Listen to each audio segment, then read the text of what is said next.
Students who study the arts are 4 times more likely to be recognized for academic achievement and 3 times more likely to be awarded for school attendance.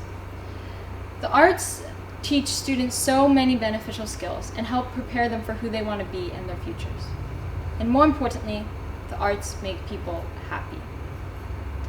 Hi, my name is Sage Melton, and I'm a 15-year-old sophomore at Carmel High School. For me, the arts have always played a very important role in my life, and I truly cannot see what my life would be like without them. I'm an avid dancer. I love to paint and draw. I sing, and I've also played the piano, cello, and the clarinet. Well, technically the clarinet only lasted for 2 weeks, but that experience, I still gained a lot from that. And it truly hurts me to see how much the arts are hurting in our world today, especially in schools. More than 80% of U.S. schools districts have cut art program funding since 2008. Only 70% of U.S. public elementary schools offer any sort of art classes, and even more devastating, only 10% of U.S. elementary schools offer any drama or dance courses. Now, many schools do not realize the true benefit of providing these artistic opportunities for their students. The arts help these young students as they are developing who they want to be and what they might want to study or explore in their future, and it helps them develop these non-cognitive skills, also known as soft skills, which are what employers are looking for when you're going and trying to find a job. I think the non-cognitive skills can be perfectly summed up by the 5 C's: creativity, critical thinking, confidence, collaboration, and communication. And these non-cognitive skills are not always offered in our academic classes. Yes, classes such as math and science, they provide you with necessary basic understandings of skills such as arithmetic or having correct punctuation and grammar, but the creativity is often quite limited. So going back to confidence, let's start with confidence. For me, stage fright, never really thought of that as a problem. I was like, who has stage fright? But in 5th grade, I literally had to force my best friend to get on stage with me at the 5th grade at our talent show.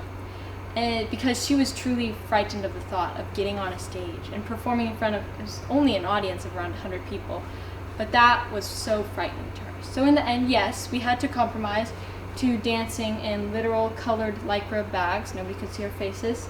We did some dance moves. And yes, I think we did make a baby in the back cry. But for the most part, the audience members loved it. And more importantly, I was amazed to see how joyful my best friend was after having this sense of pride in herself because she knew that she could get up on a stage and perform in front of others. This confidence is so important for students to have as they grow up and need to be advocating for themselves in the workplace and be able to compromise, collaborate, and communicate with other coworkers. Collaboration is such an important part of any art form, whether it's photography, art, or dance, drama, music. Artists are constantly working together, and if you ask any artist, they definitely know that there's something that they can learn from everyone they meet. There's this constant flow of sharing ideas, giving ideas, and not necessarily stealing, but borrowing ideas. And this sense of collaboration is so important for students in their future, to be able to work with others and have this person-to-person way of communication. Another important thing that artists develop is a sense of work ethic and discipline. Yes, in an art class you still have to meet deadlines and compromise and communicate with others, but more importantly, it's this idea of perseverance and resilience. For artists, there is no level of 100 or perfect. Think about it. In an academic class, you take a test, you receive a score out of 100, that translates to a letter grade, and that's it. But in art, we are constantly pushing ourselves to explore new possibilities and exceed our limits. There is no failure in the arts, in the different forms of art. There's only, as Bob Ross might say, happy little accidents. Maybe this drop of the wrong color paint, or when you played the wrong note, that can turn into its own gorgeous piece of art. And in academics, think about it. If you stay behind a grade or you stay in the same grade for multiple years, that's seen as failure, and it often has a very negative connotation. But in the arts, such as maybe a dance class, staying in the same level for multiple years is quite normal, and students know that the next level only comes with true hard work and not perfection, but striving to be the best that you can be. And through these non-cognitive skills and through the art forms, there's this correlation with academic scores. Schools in countries such as the Netherlands, Japan, and Hungary, where art courses are mandatory for all students to take and are provided by all public schools, academic scores such as on math and science tests are quite significantly higher. And school attendance rates are also quite higher, because for many high dropout risk students, having an art class provides an incentive of something that drives them, this passion, and they want to go to school rather than feeling forced to. So yes, there are many benefits and many important skills learned from the arts. Most importantly, the arts make people happy. They're able to explore their own passions and what drives them instead of following this pre-scheduled curriculum provided by many academic courses.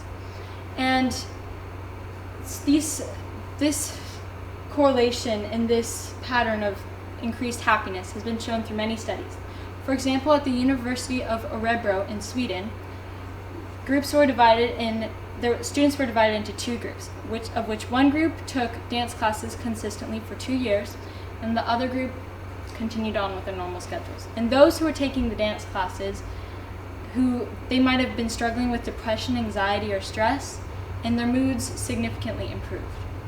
Similar results were shown at the University of Derby, where students who were struggling with, yet again, depression, anxiety, and stress took salsa lessons for 9 weeks, and yet again, their moods significantly improved, and they felt simply happier. It helped relieve stress, but also, since it was dance, it helped relieve many psychosomatic problems, which are like the tension in your muscles, which dance just helps release all that stress in both the mind and the body. And so, this sense of happiness created by many art forms, scientifically speaking, are endorphins. These endorphins are neurotransmitters that create a sense of pleasure in the brain and relaxation and comfort. So while the arts not only stimulate the motor and sensory circuits of the brain, it also stimulates the pleasure centers of our brains. And so the arts are so valuable, which so many schools don't really see, and as our society as a whole, we don't truly value them for what they are worth. They help students prepare for their futures and develop many important skills that are necessary for success and continuous growth in their futures, and most importantly, make people happy. As Pablo Picasso once said, "We are all born artists. The challenge is to remain artists as we grow up." So schools need to see how important and how much value the arts truly offer, and instead of just seeing the arts as a nice extracurricular activity, they need to see the arts as necessary for a well-rounded education that they need to provide to their students. Thank you.